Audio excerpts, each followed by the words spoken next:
Thank you for joining us. To the 14 people that are on the Zoom so far, we're really happy and privileged to have Alex Snap, a former Mercy class of 2019 business student, who very recently went through a pretty rigorous interview process, not once but several times, to nail several different internships, resulting in the culmination of an incredible full-time role with a very top investment bank, Morgan Stanley. These strategies that she'll be going over today are for every single major, for any company. The strategies are always the same for interviewing. So without any further delay, I wanted to hand this over to Alex and thank her for presenting. Everyone is muted. Alex will be finished at 3:30. She has a hard stop and a meeting. All your questions will be answered by us on the career team. So write them down, hold them, and absorb as much as you can from now until 3:30. Thanks, Alex. Yeah, thank you, Julia, and thank you guys for being here. I know it's summer for some of you, or some of you guys are working, so I do appreciate you taking the time. I know that when I was a student at Mercy, these things were invaluable. I mean, hearing from people that I go through it, they're kind of your age, it makes a lot more sense and you feel like you can relate. So starting onto this, I guess I'll just give you a little bit of background on myself. Julia, I don't know how to change the slide. Mariana can change it for you. Just say next and we've got it for you. Okay, great. Thank you so much. So a little bit background on myself. I am from a small farm town in Virginia.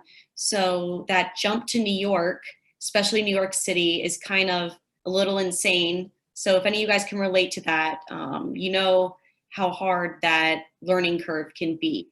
I was at Mercy from 2016 to 2019, and I did get my BS in marketing.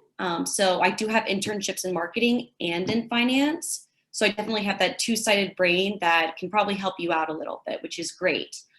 During my time there, I did study abroad at Oxford and Virginia Tech, where I was at Switzerland and Rwanda. If you guys have any questions about how those relate into your interviews, because those were actually highly asked about. My internships, my first internship was with Cider Road Media, a small boutique firm.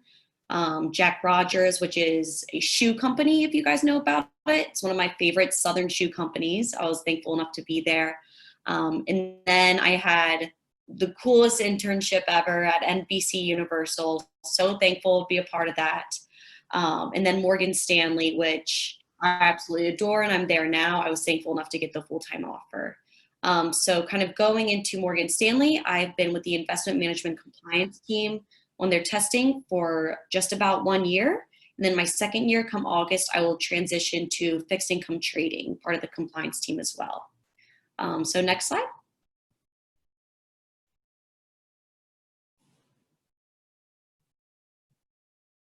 Here you go next, yeah. Thank you. So the way I wanted to set this presentation up is almost how an average corporate, is how an average corporate interview would go. So normally you do start off with a phone interview or an online interview. Those can be intermixed, or you would just do one or the other. So I figured that's the best way to set it up. And then from there, you have your in-person interview, or you just go right to in-person. And then fourth, and probably the most important, is following up. So next slide. So the phone interview. I think personally, I was most nervous for the phone interview because, you know, they can't see you and all they hear is your voice. So this is the time you want to be most focused on what you're saying and how you're saying it. So ways to think about how you can control that, because going into an interview, you want to be as prepared as possible. And so for a phone interview, that was really confusing for me. So one of the best pieces of advice I was given was to actually stand up. The way your voice projects when you stand up is honestly so different, and you get a whole new level of confidence. When they first answer the phone, make sure you answer professionally. It's going to be a number you probably don't know. And even though you are expecting the call, they may call 2 minutes early or 5 minutes late, but you're on their time. So you may be an unknown number. You don't want to say, hello, who is this? You'd be like, no, this is Alex Snap, and then they'll tell you who you are. And I think that is a big thing that people don't think about. Another thing is to smile. Your voice changes so much when you smile. I know that from experience. I have a personal RBF. So if I'm sitting here like this, I'm going to sound monotone and unhappy. And you don't want to sound like that. You want to sound like you are excited to be and thankful for their time. Another thing that is great to have is not a cheat. I called it a cheat sheet, but it's not. It's just having your notes out because you're prepared. That's all it is. It's knowing you're prepared. If they ask you a question or you just need to look down to remember something, nothing's wrong with that. You don't want to sit there and be blank-minded on a phone interview because they can't see that you're thinking. They don't want to sit there and have this long pause all the time. Another thing is to speak very concisely, enunciate, and not too fast. Personally, I am known for speaking fast. So that is something I always try to work on, is how fast I'm speaking, which I'm probably doing right now, and I'm already trying to hold myself back. But enunciate your words because, on their end, you don't know what you sound like. So you don't know if they're having bad service or you're having bad service. So you want to make sure everything you say comes out clear and concise. Another thing as well is to limit your distractions. And this goes for every interview slide will go through.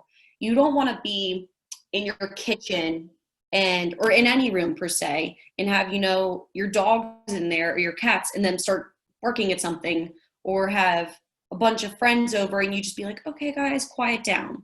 Like, no, you want to have everything controlled around you and know that this is your place and you are going to kill that phone interview. And then also something I feel like a lot of people don't think of is to have your resume out. They are going to be asking you questions about yourself. And a lot of people don't remember that, oh, wait, I put this skill in there. Or, oh, wait, I did this 3 years ago. I forgot that I had it on my resume. And then what happens when they ask a question about it? So you want to make sure you know simple answers. Yes, you may not be able to answer the hard, tough questions, but you can answer the simple ones. And then finally, while, yes, they're interviewing you, you're also interviewing them.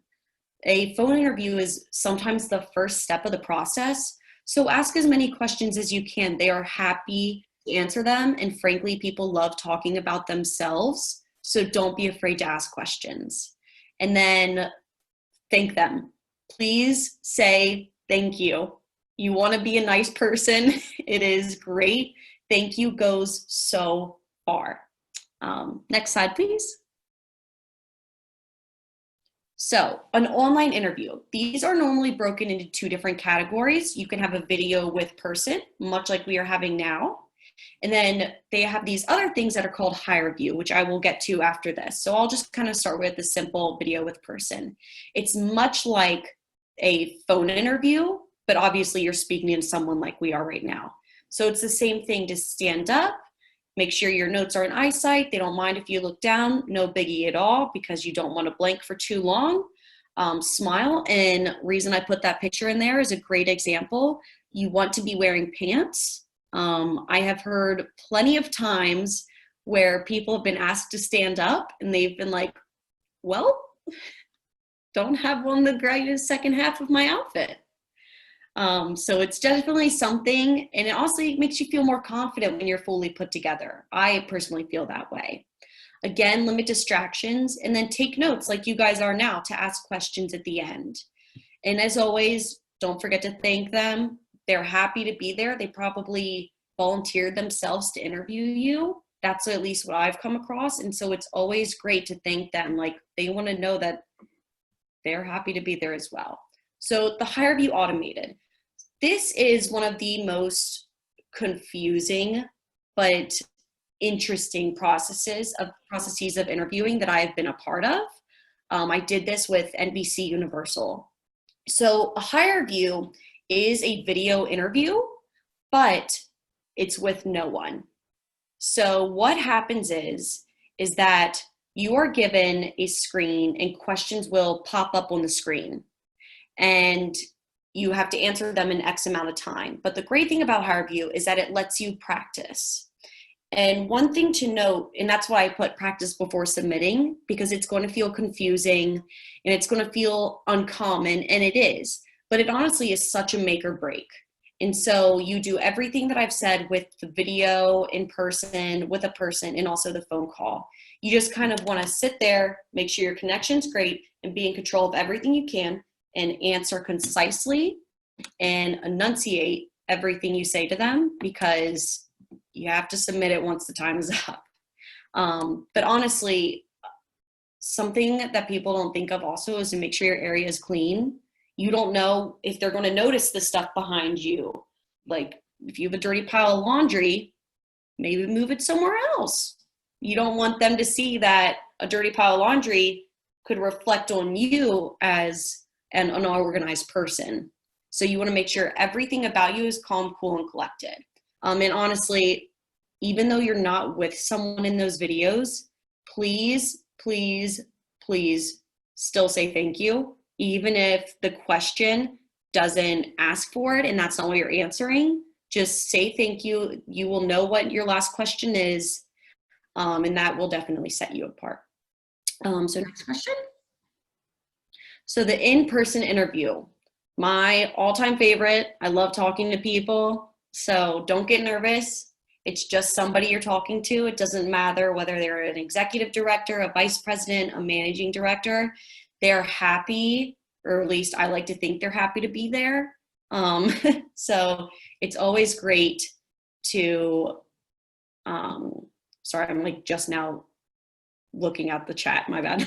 Look away from that. It's always great to be a part of an in-person interview and talk to someone, because you know they're part of the firm and you want to know that you like who you're speaking with, because that's part of their culture. So the biggest thing that you need to do with any interview, and then that's how I'm going to go over, kind of restate everything I said so that you do remember. When you are researching and practicing for an interview, that is one of the most, if you haven't done it before, can be very confusing, because it's like, what do you look up? How do you practice? You can ask 50,000 people, what did you do? And that's great. And you can practice with them, but you don't know the questions they're going to ask you. They may not have interviewed for the same firm you were at.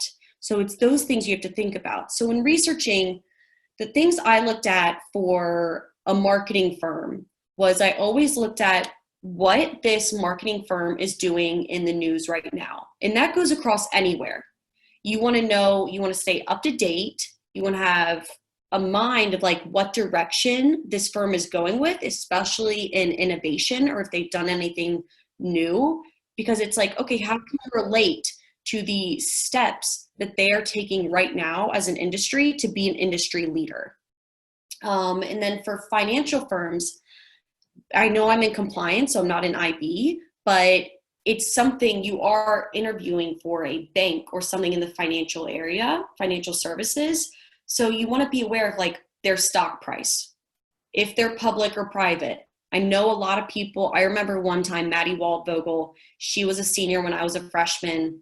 She asked me, is Bloomberg, she said, what's Bloomberg's stock price? And I was like, I don't know. And she was like, well, you shouldn't because it's private. And I was like, oh, okay. And you just don't think about those things, but they do mean a lot. You want to look at their, like I said, a great thing to do is look at the most recent news articles with financial industry as well. I know that when I was going into my interview for Morgan Stanley, they asked me what the most interesting news article they read about Morgan Stanley was. And I told them that they took Snapchat public. And luckily I was able to put that into things I learned while at NBC when I was interviewing there, because that was a marketing tied with finance. So while I was answering these questions, I was also able to show a little bit more of my marketing knowledge, because that is what I had done in college. So they also want you to show a lot about yourself when you're answering these questions, and they do want to know that you research the firm. So look at their annual reports. just know general facts about the company. For Morgan Stanley, for example, they have 4 core values. I made sure I knew every single one of them. And when I sat there, I related it to a core value in my in-person interview. And they thought that was great, because now being at the firm, the culture of Morgan Stanley is so dependent on those 4 core values that I truly do believe that that was one of the things that set me apart, or I like to think that. Another thing to look at is who their CEO is. You know, that a lot of people don't know, and it kind of, not Morgan Stanley's, but everything in general, you want to know who their CEO is. And you can also look up things on Glassdoor. If you just look up interview questions, they're there. Like, I promise you, especially for HireVue and phone interviews, these questions will be there, or at least some of them, and they're the best practice questions. Know what role you're interviewing for, because they're going to ask you questions about how can you do this and this, and you can answer it, but being able to answer that in a relatable way, in a way that is like, okay, I can do X, X, and X because I can relate to your firm by doing this, this, and this. So when you know the role you're applying to, you can relate the 2 instances of, yes, I can do this, but here's why I can do it best for you. So being able to mix those reasons is great. Again, know your resume. Most of the time, they're going to have it out for you, like in front of them, which is always kind of intimidating because they're going to be taking notes on your resume. And I remember being really intimidated by that, but they're honestly just getting to know you and just having things that point you out on your resume. So it's honestly kind of nice to see that, oh, they're circling this, they're circling this. Well, that's great, because those are things they notice about you and you want to be noticed. And so honestly, if you can get a glance at that and see how you're separated, like, that's great. I always noticed, sorry, that's my granddad. I apologize. Sorry. I thought about an interview thing. Sorry. And so one of the things I noticed that they took apart on my resume was my study abroad experience. And they did look at dates. They want to know that you're doing something during semesters, during like summers, anything. It's just to show a great timeline of things you're doing and then applying it to the role you're interviewing for. Dress and look professional. That is so simple, yet so noticeable if you are not. You know, I personally like to stand out a little bit when I dress professional and have been complimented on it. You don't want to go crazy, but have something they're going to remember you by. You know, you don't want to be that person. Actually, on my first day at Morgan Stanley, they had, okay, stand up if you're in a black suit, stand up if you're in a gray suit, and then everybody was up. And they were like, and then the girl walked on, she was a chief operating officer for somewhere in compliance, and she was in this beautiful green suit.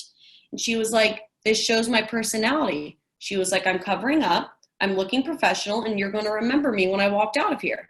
And I remembered her. So it's finding ways that you can be separated, but also still professional. And those will catch an interviewer's eyes. Arrive early, on time is late. That you have to remember. 15 minutes early is on time. I have gotten there 15 minutes early, and I would say 3/4 of the people were already there. I honestly normally arrive about a half hour early now, even if that's me walking into the building and then walking out and just grabbing Starbucks and waiting. You want to make sure you are there early. It's end of story. Half the time, they bring you up 15 minutes early into the room, and then you wait. So early is on time and on time is late. End of story. One thing as well is when you walked in that building early, you don't know who's around you, and you don't know who they know who you're interviewing with. So be nice and speak positive to and about everyone. Your interview starts when you walk into the door. Your interview does not start when you walk into and see that person face to face. Because if you're walking into one of these corporate buildings, they work with everyone and you don't know who they know. It's that simple. It's not just you and the person, it's you with the company. So you want to be positive the entire time, speak nicely, even if it's like to a janitor that you see. You don't know if your interviewer is going to come up and walk right past you and then, oh wait, you're on the 40th floor interviewing together. So you always have to be on top of things like that. That was something I noticed when I was in the door, especially at the Morgan Stanley building. If you guys have been there, they have security guards. It's watching people. I've never watched somebody be mean to them, but if I were to see somebody be mean to them, I'd remember their face. And then if I were to see them up on the 40th floor, I'd kind of be like, oh, wow, you're not going to be mean to me. Another thing too is to please be yourself. I know I cannot tell you what to answer to questions, but you don't want to fake being someone. This interview, any interview you do, you are interviewing for the role and the company because you don't want to hate your time wherever you are. You want to be fully yourself so that when you're there, you can be even more comfortable and grow there as a person, not just as an employee. And that's the biggest thing I learned and took away from my interviews, and why I was so thankful to be a part of Morgan Stanley now is because I went in and I was fully myself. I came as a marketing major and I'm interviewing with people from Princeton, from Penn, and that can be super intimidating coming from a small school. But I came in there, I was the marketing major from Mercy College, and guess what? I was one of the best communicators because that's what Mercy teaches you.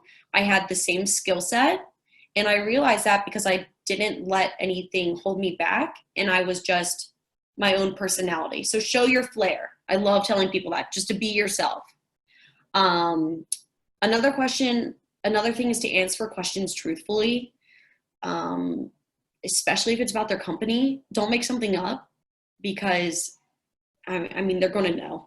It's that simple.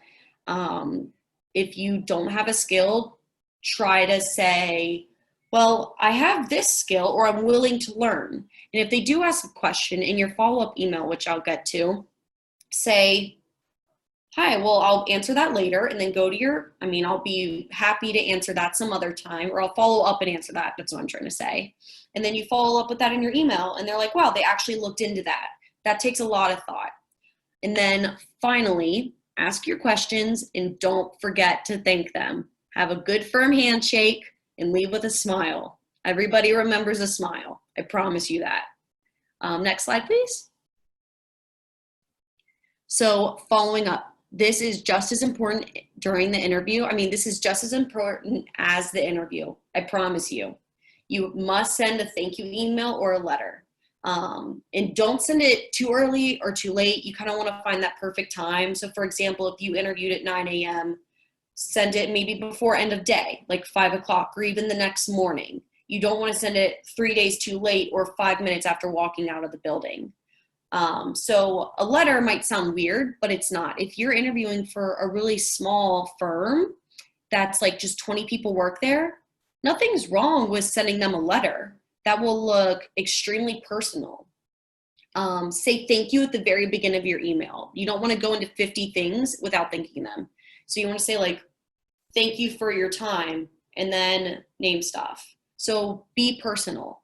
Assuming you asked questions, because they are going to have to answer some stuff for you, remember something from there and put that into the conversation. If your email is, for lack of better terms, basic, they're just going to think, okay, great, they liked my chat, that's it.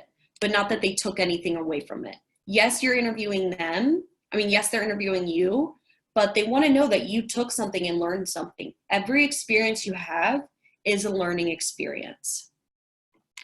Another thing is this kind of goes on with be personal, but recap what happened. like recap, oh, thank you for my interview this morning for this position. You don't know what other positions they were interviewing people for, if they were doing that. You just want to make sure they know exactly who you are. Be concise. Don't write a huge book of things. Just say, you know, I'd say 3 to 5 sentences is great.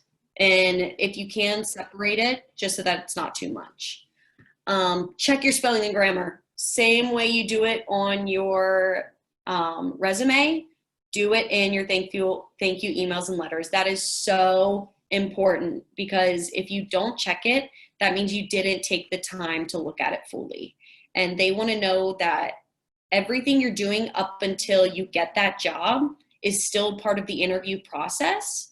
Because if they see that, you know, an email was misspelled or something, that means, okay, wait, if you are sending an email to somebody when you have the role and you're maybe sending it to somebody in the C-suite, it's not going to look good on your manager, you know? So you want to make sure everything you do in communications up to the point of getting the job is close to perfect.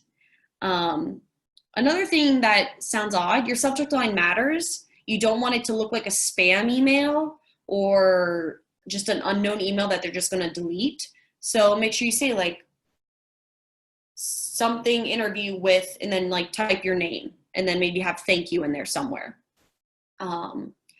Another thing to include is your contact info. You don't know why they would need it. I've never been contacted back, but it's not bad to put it in there, especially maybe if they have another question, or let's say they want to consider you for another role. Another thing that I truly think sets people apart as well is to thank HR employees who helped you, especially if you're doing campus recruiting things. There's a campus recruiting team at most places. I mean, especially the ones that Julia and the career team is working with. Almost all of them are going to have a career team, and they're going to work very diligently with you. And I'm so thankful for the campus recruiting team I had at Morgan Stanley. I thanked each of them when I interviewed and after I got the job, because they were so helpful. So thank those people if they did make a good impact on you. So next slide. So what to remember: prepare, prepare, prepare. It's that simple. You want to know your stuff, because when you know your stuff, you speak better. Number 2, be yourself. Like I said, you want to make sure you fit into the culture of a company. And if you aren't yourself, then you don't know if you're actually going to like the role, because yes, you want to get the role, but you want to make sure you're going to be happy there, because it is more time out of a day than you're probably going to be home for 5 days a week. And then 3, most importantly, as I always say thank you. People appreciate it. You don't know what type of day they had. Everybody loves hearing thank you, and a smile goes so far. Next slide. So thank you, everyone. My contact information is there. My LinkedIn, I thought it was Alex Snap. Apparently it's Alexandra Snap when I saw that Julia tagged me in something today. And then there's my email if you guys have any more questions. I really appreciate you guys being here. And again, like, use the career team at Mercy. They have all this information. I learned it all from them, and I was just thankful and lucky enough to get the job. So good luck at everything, guys. Alex, thank you. Thank Donna, you, Alex. Donna, we're not doing questions now, Donna, because Alex has a 3:30 stop. We had explained that before you logged on. But I think we want to give her a collective thank you, since that's a huge lesson. So thank you very much, Alex. Yeah, thank Thank you you. guys again, and good luck with everything, and happy summer, and hope quarantine isn't too bad. Good luck in the full-time role. Thank you again. Thank Bye, you. guys. Bye. Donna, feel free to ask us your question. Alex had just Okay, so I had have a another question for the conference call. Sure. panel. Okay, so, well, I missed on the couple of minutes, and I think that Joyce said that I didn't miss very much, but I wanted to ask her on the online interview, what if your internet is interrupted? I mean, how do you handle that? You know? Well, you prepare ahead of time to make sure that you've checked it. And so anything that happens on either side that's out of your control is out of your control. you know, But if I'm saying, do lightning you call the person back, or do you just You say, email oh, them. well? You email them back to explain what happened and ask if you can reschedule. You know, it's something as simple as, you know, lightning hit my building, the interview, you know, something out of your hands. If Right. it's something that you should have been preparing ahead of time and saying, oh, you know, I'm just on my cell phone because I'm a little late getting to my laptop. If anything can be No. looked at as your disorganization, they'll look for that. If there's anything that's out of your control, all you do, can't control what happened, you can control how you react to it. And then you can just follow up professionally, apologize, and ask to reschedule. Okay, and then also the follow-up I wanted to ask as well, online too, do you follow up, or is it just by, personal interview? However they reached out to you is how you would follow up. So if they were emailing to schedule it with you, you would email them back and explain what happened and ask to reschedule. So Okay. whatever communication form you've already been using, you continue that one. Okay, thank you. Sure. Other questions, you guys? And Donna, it looks like our colleague Sam put into the site a link that you can use to check your internet speed. So just as one of the tools you can use prior to an Beautiful. online interview. For Beautiful, online thank interviews, you. perfect. No problem. It is a virtual world, everyone, and so people are going to presume. A couple months back, it was okay when everyone's like, can you hear me? Can you hear me? Is it on? Is it on? At this point, with everything moved to virtual, that's unfortunately going to be held against you if you're not having done everything you can do ahead of time. So it's a great question, Donna.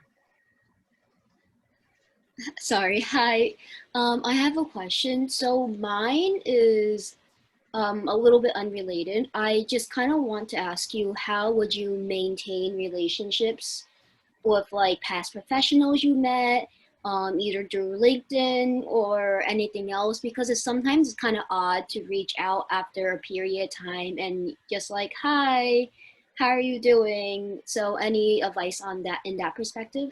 Sure. Hi, Anna. How are you? So this is an incredibly great time, since everyone is working remotely, to check in with people and to network.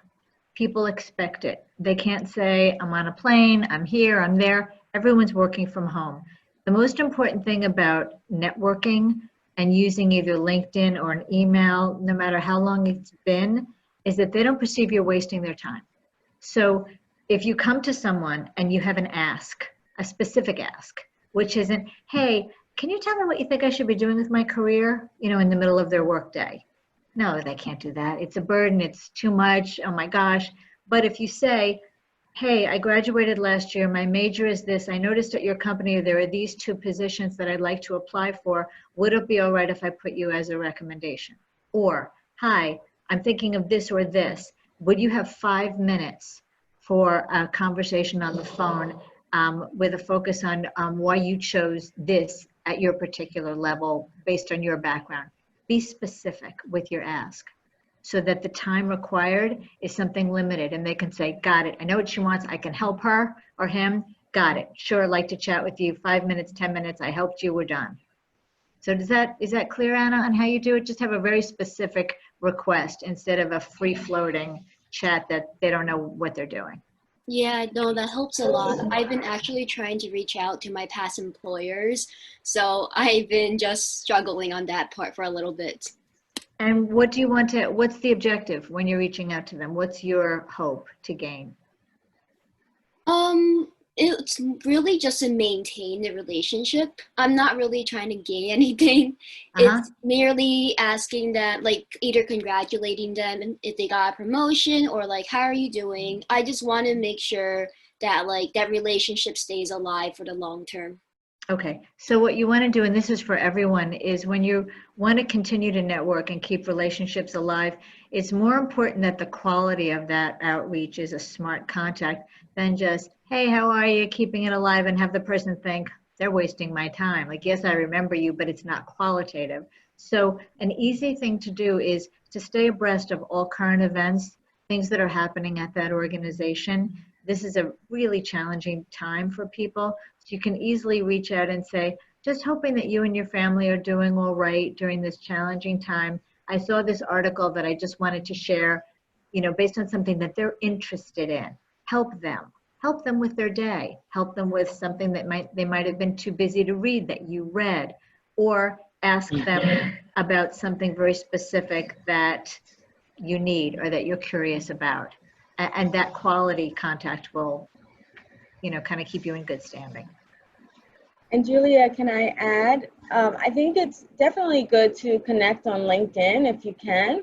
And also feel free to share some of your accomplishments. So if maybe you had some discussions about going to graduate school and then you were just accepted to graduate school, you should feel free to say, hi, I just wanted to update you and let you know that I got into graduate school and this is what I'm doing.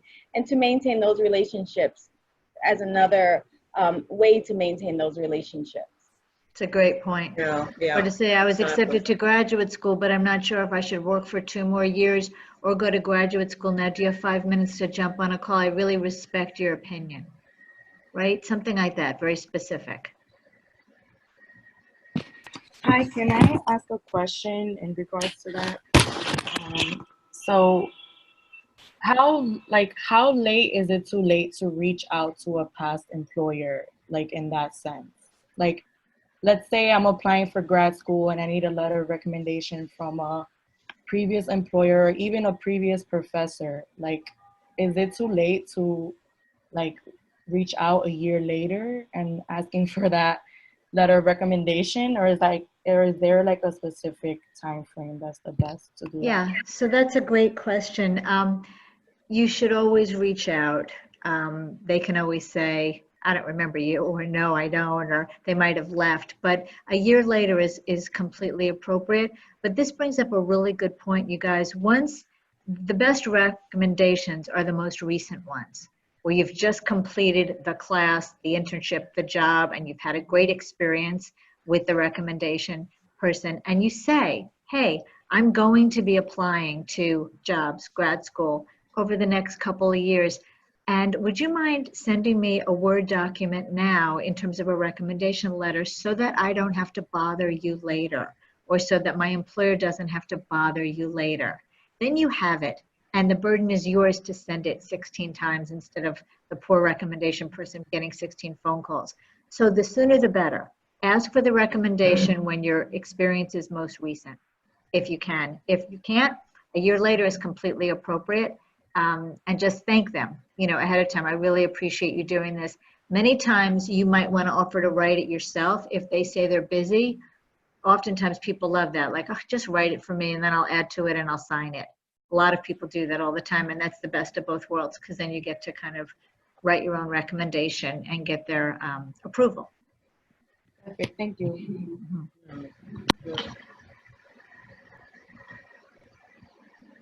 Other questions, anyone? I have a question, Julie. I'm glad you made that point, because I was even thinking, if the recommendation, do they usually come with a date? Because a lot of times people are usually doing what you call month and year instead of a specific date. And I mean, if it's within the year, that's great. But what if they don't even put a date on there? Can you just send it, like, just say 3 or 4 years later? You never know. Or really, should it have a date to be appropriate for whatever employer you're submitting it to? Well, the most important thing is when that person knew you. So if you worked for on your resume, I mean, if you can see that the recommendation is from someone who was your supervisor, and on your resume you can see where they worked and that you haven't worked there in 10 years, is that as effective as something that you did a year before, or last year in the past 2 years? It all depends on the employer, and the reason why I say that is because a lot of times an employee may have an impact. The employer, is lacking the ability of having that employee. So that's what I'm asking. If the recommendation letter does not have a specific date, is it okay or appropriate, as long as it's on the resume, perhaps? I don't know. I'm asking. No, the recommendation letter needs to always say, I knew this person when I had this title, they had this title, I worked with them for 6 days, 6 months, 6 years, or else you're right. It's just kind of, do they even really know you, is what the employer is going to ask. You know, I mean, you can send any recommendation letter. The whole point is that you wanted to have weight and you wanted to Correct. help push them to make the hiring decision. So, and you can bet other people are going to have very strong recommendation letters from people they've worked for recently. So you want to have the same. So your instinct is right. The more recent, the better, for sure. Okay. Thank you. Sure. Anybody else questions about the interview? Anything that Alex said? I know I learned something to stand up. Yeah. That was really helpful to stand up. I've never been told that by anyone before, and it really makes a difference, I guess, in the tone of your voice, your confidence, and the stature. So that was interesting. But of course, wearing pants is important as well when you're standing up, as she I was mentioned. going to say that as well. Dressing full outfit. This is a new world, so it's important that you master it, because employers will be most impressed with those who are mastering it and who aren't fiddling with the technology, having issues, dressing inappropriate, you know, having 12 cats in the background, all of that stuff. Right. Well, while Right. we are thinking Was of she other referring to also questions, online interview? go Was ahead. she? Go ahead, Don. I was just going to respond, Julia. Was she referring to, because I missed a very couple of seconds before it started, but was she referring to also online interview in terms of color, of what you should wear? I mean, because online, you know, it's totally different than a personal interview. I know that you want She to was dress discussing the professionally. green suit was in person, when she was saying that was when she was in the room with all the Morgan Stanley people. And, you know, because they said stand up if you have a black suit or gray suit, and then the woman walked over. So that was more in person. Okay. While we're waiting, if you guys have more questions, we'll give you a couple more minutes, but we'll make a few announcements. The first is, don't forget to fill in the survey for this last session, and Gina will post it on the chat again. Thank you, Gina. I know she posted it already, but just to remind everyone to complete it if you want to get that badge. And then Sam will actually tell you how to get that badge, how you're going to get that badge. And after that, we'll tell you about our LinkedIn series for July. So go ahead, Sam. Thank you, Mariana. Just a reminder for everybody, if you haven't filled out the previous surveys yet, to do so before 12 p.m. tomorrow, and that includes the survey for this session, since we'll be closing the surveys then in order to get out the badges by tomorrow afternoon. I just wanted to send that reminder out, and again, you'll earn a badge if you attend 3 or more sessions. Can I ask about the badge? What is that something that we can kind of put on our LinkedIn or just on our handshake? Yep. Yeah, so you can post it on your LinkedIn profile, and I'm actually going to be sending instructions along with those who have earned the badge for how to do that. So that will be included in an email as well. Okay, thank you. Sure. Right, and then now is Dorleen there. Dorleen, do you mind talking to us about LinkedIn? And I'll share the beautiful flyer. We have a special session in July, couple of sessions about LinkedIn. So I'll be sharing that flyer with you guys, and then Dorleen will tell you a little more about it. Sure. Can you hear me? Do we have to send our emails, or you guys have it already? We have your email addresses. Okay. Hi, everyone. So we are keeping the Wednesday sessions going. We have our July summer session coming up. It's going to start July 8th. So not next week, but the following week, we're going to begin a series called Dive In to LinkedIn. So if any of you are on the line and you're not sure how to get your LinkedIn pages started, or maybe you already have a LinkedIn page and you want to refresh it or make sure that it's up to date, we invite you to participate in our July summer series. It's on Wednesdays at 3 p.m. The first series will be about building a career brand on LinkedIn, followed by, sorry here. Oops. Can you hear me? Oops. Yeah. Oh, okay, good. Followed by creating your profile and a few extra ones. So make sure that you guys come back and join us for these sessions that are coming up in the month of July. Thank you, Dorleen. And we'll post all this on our website and in Handshake, but just so you get a heads up of what's coming. And LinkedIn, of course, more important than ever in this time. So we want to make sure your profile looks sharp and you know what to do and how to use it to the best that you can, to the best of your ability, wherever you are, in your career. So that's coming. Any other questions about interview or anything else that we've covered? Let us know.